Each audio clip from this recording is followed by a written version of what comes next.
So, does nutrition have an effect on your vertical jump? Find out in today's video.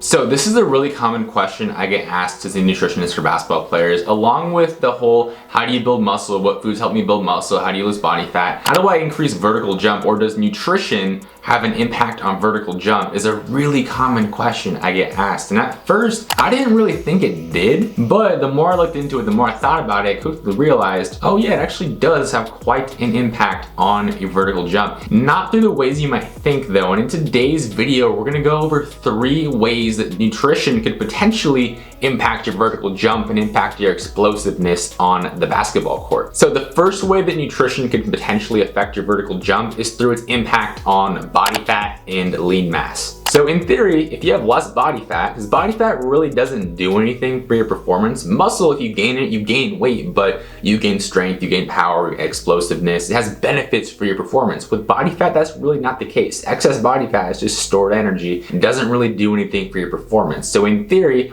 if we can drop some of that weight, get you lighter, get you leaner, we could also increase your vertical jump. So how does this actually hold up in the research, right? I did some digging around. I found a 2013 study looking at martial artists and their vertical jump. I'm not sure why martial artists were testing their vertical jump or what the thought process was for the researchers there, but they found a negative correlation between the body fat percentage of the martial artists and their vertical jump, meaning that the higher their body fat percentage was, the lower their vertical jump was in most cases. And then a 2011 study actually looked at simulating body fat gain. So they did this by adding a weighted vest to the subjects that equated to about 2% of their body weight and testing them in certain activities. And they found that the subjects with the weighted vest on performed worse in 40-yard dash times and also performed worse in their vertical. I believe the vertical decrease was about 2 inches in that group with the weighted vest, which if you know basketball, you know 2 inches on your vertical is a pretty significant decrease. Now, of course, there are some limitations with that study. Body fat gain does happen more gradually over time in most cases, so the translation of that study specifically to real life may be in question a little bit, but overall the principle is pretty sound. And also the countless anecdotal accounts of people saying, oh, I lost weight, I felt lighter, lean, and more agile. I perform better when I'm lighter. A lot of athletes will say that, and there's some truth to that. With that being said, if you're gonna pursue fat loss in an attempt to improve your vertical jump, improve your explosiveness, get lighter,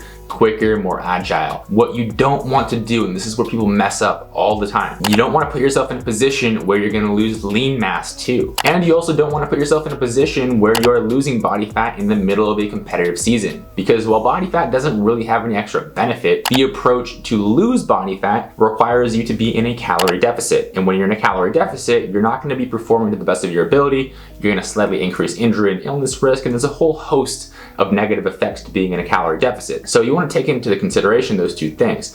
When you do pursue fat loss, you want to do so in a manner that minimizes muscle loss, and I'll make a whole video on that in the future because that could be a whole, honestly, an hour-long video, but I'll make a video about that in the future.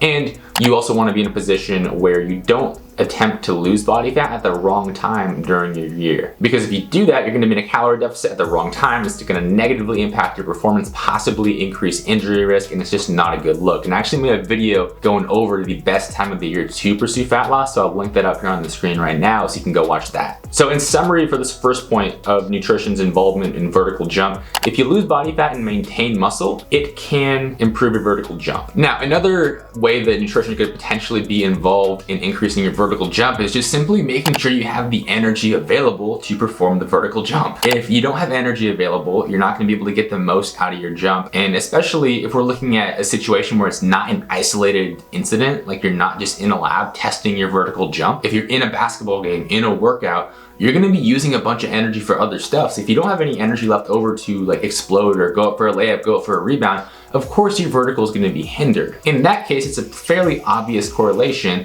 And again, it's not one of those situations where it's like, eat this specific superfood and boost your vertical jump. It's like, no, just make sure your overall diet is sound. You have enough energy intake throughout the day. you're eating enough carbohydrates to fuel your activity, and that overall is maybe not gonna boost your vertical jump by X amount of inches, but it will put you in a position to maximally express that vertical jump in your workouts, in your games, especially when we're looking at later in workouts, later in games, and repeating efforts of vertical jumps. So hopefully that makes sense. And don't forget, if you're getting value out of this video, this is helping you so far, I'd really appreciate it if you drop a like on the video and subscribe for new videos every single Tuesday, Thursday, and Saturday. Now, let's get into the third and final component of how nutrition could potentially impact your vertical jump. And this third component is supplementation. So in theory, are there any supplements that could potentially increase your vertical jump? And I was thinking about this, trying to think, okay, what could potentially have an impact here? My mind immediately jumped to one supplement,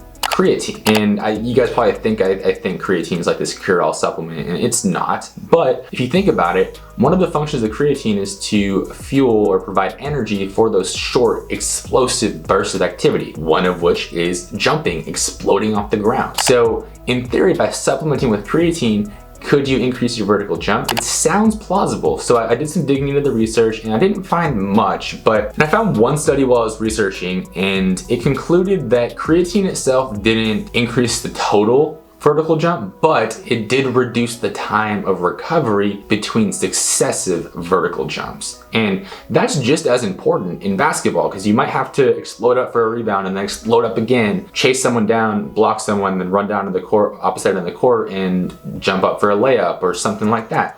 Long story short, you're gonna have to repeat those efforts. So looking at the results of that study, creatine didn't really increase your max vertical, but it did improve your ability to recover between jumps. So that could be a potential benefit, especially as a basketball player, again, where you might have those repeated efforts throughout the duration of a game, duration of a workout, etc. Another potential supplement that I thought might have a benefit would be beta-alanine, because beta-alanine is a supplement that has the potential to improve endurance, but I wasn't sure if it had an ergogenic effect when it came to vertical jump. And again, there wasn't much research on it. I was able to find one study done looking at performance metrics in female soccer players. It was from 2017. And they actually found that beta-alanine supplementation, quote, may add further adaptive changes related to endurance, repeated sprinting, to be expected honestly, and jumping ability. So again, nothing crazy. I wouldn't say go out and stock up on beta-alanine because that's gonna drastically improve your vertical, but if you have the rest of your diet on point, everything's looking pretty good, it might be something to experiment with. A lot of pre-workouts have beta-alanine anyway, so it might be something to experiment with, see if it works for you. You're honestly probably not gonna notice immediately, like if you take it versus not taking it, is it gonna help you jump higher? But it might be something that could add that 0.1% or 1% difference, which depending on your level might be significant. So my recommendation and conclusion when it comes to all this is yes, nutrition does have an impact on your vertical jump, but no, it's not really gonna like increase your maximum vertical. It's more so just putting you in a position to maximally express your vertical jump, because if you're low in energy, you're not feeling good, you're injured, you're sick, you're tired, of course you're not gonna jump high in general, especially over the course of an entire workout, an entire game, repeating that effort, because basketball is a game of repeated explosive efforts. So of course, if your nutrition's not on point, you're not feeling good overall, your vertical in that context is not gonna be very good. So my recommendation is to just get your overall diet on point, get the basics down, and then maybe look at things like supplementing with creatine, supplementing with maybe beta-alanine, testing it, seeing if it works for you, and going from there. So question of the day for this video is, what's your current vertical jump and what's your goal vertical jump? Let me know in the comments down below what those things are. Let me know what you're doing to improve your vertical jump right now, whether it be training, nutrition, what you're trying to do to boost that, get things going in the right direction. And if you're watching this, you want to put on some muscle this off season,